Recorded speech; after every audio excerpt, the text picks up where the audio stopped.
வணக்கம் ஃப்ரெண்ட்ஸ், நான் தான் உங்கள் குட்டி விவசாயி. எங்கள் ஊர் ஆற்றுல ஃபுல்லாக வருது ஃப்ரெண்ட்ஸ் தண்ணி.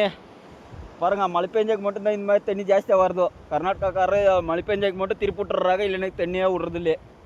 எங்கள் காலத்தில் எங்கள் காலத்தில் இது ஃபுல்லாக ட்ரை ஆகிட்டு இருக்கும். சேன வருஷம் எத்தனோ தண்ணி இல்லாத பஞ்சத்தில் அடிப்பட்டு இருக்கா. அதெல்லாம் எங்கன்னா சரியாக போட்டோம். தண்ணி ஜாஸ்தியாக வருதோ கம்மியாக வருதோ, இந்த சோப்பு தூள் எவன் கழுத்துவான்னு தான் தெரியல. தண்ணி என்னமோ கம்மியாக வர்றப்போ கூட எவனோ ஒருத்தர் கழுத்து விட்டுட்டான்லாம். இத்தின் தண்ணியில் எத்தனை சோப்பு தூள் கழுத்திக்குவாங்க? வெறும் புருகே வருது. அந்த சோப் தூள் கழுத்தணும் வந்தால் சிக்க மாட்டான்றான் எனக்கு கையிலே. உங்களுக்கான கண்ணுள் தானே இல்லை அவன் சிக்கனேக்கு மட்டும் எனக்கு கமெண்டில் சொன்னுங்க.